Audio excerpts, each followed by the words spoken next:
Now children, let us start with question number 8 of exercise 3.5.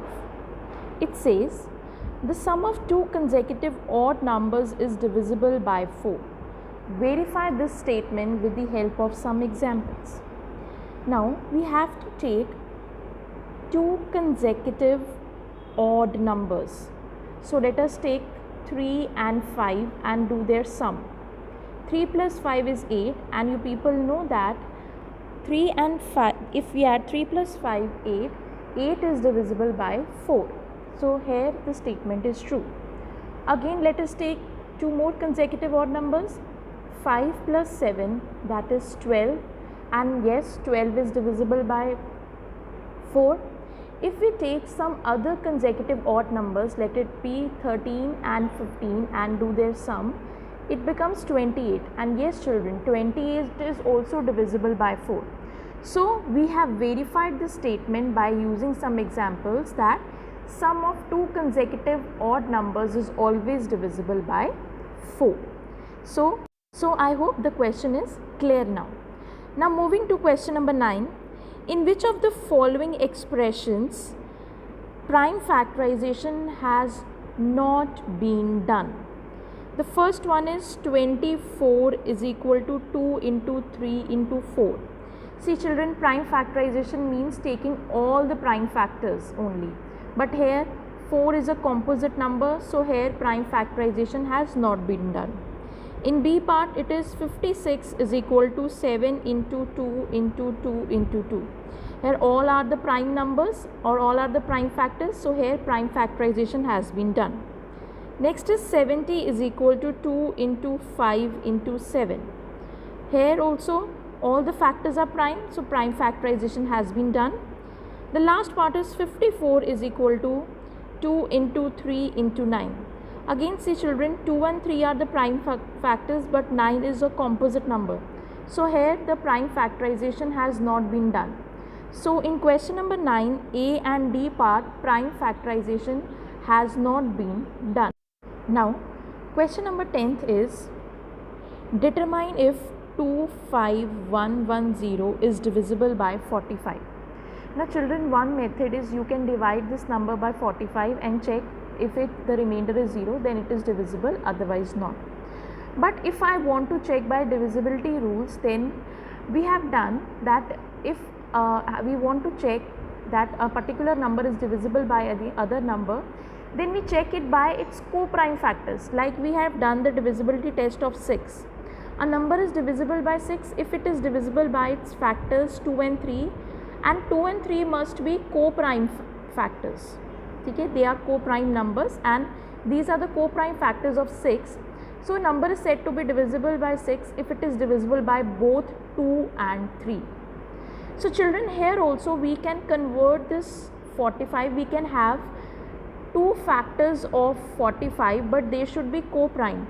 So let us see, 45 can have the factors 9 and 5, and obviously 5 and 9 are co-prime factors because they do not have anything common between them. No factor is common except 1. So obviously 9 and 5 are co-prime factors of 45. So let us check if the given number is divisible by 9 and 5 both, then it must be divisible by 45. Now let us check its divisibility by... Don't have time to read the newspaper? Don't. Now let us check whether 25110 is divisible by 9 and 5. To check the divisibility by 9, we have to add up all the digits. 2 plus 5 plus 1 plus 1 plus 0, and 2 plus 5 7, 7 plus 1 8, 8 plus 1 9.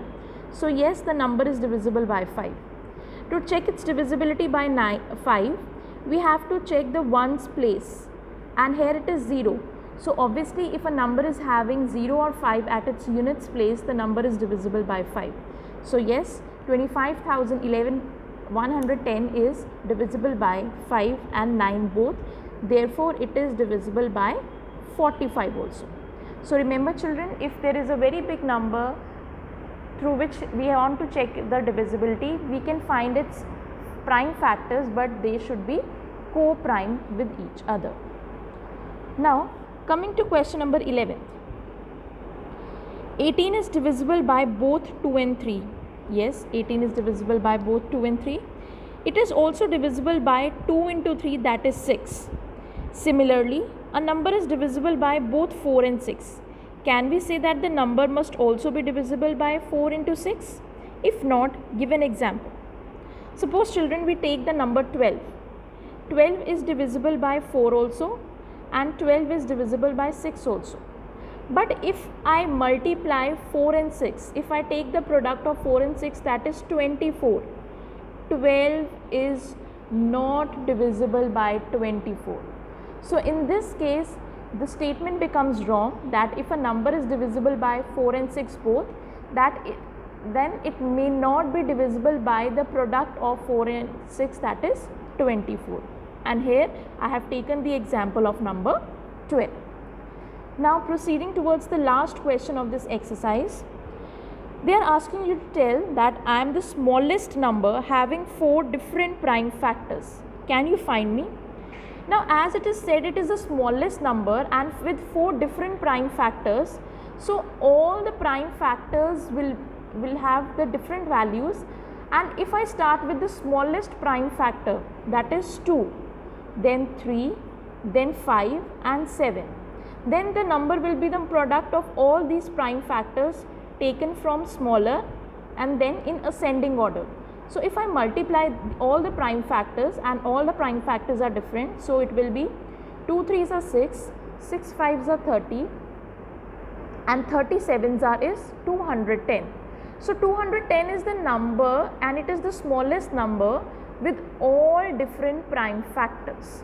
So your answer for 12th question is 210. Now I hope children this exercise 3.5 is clear to you. You can keep on practicing the questions by watching the video again and again and then practicing by your own. Hope you have a good day.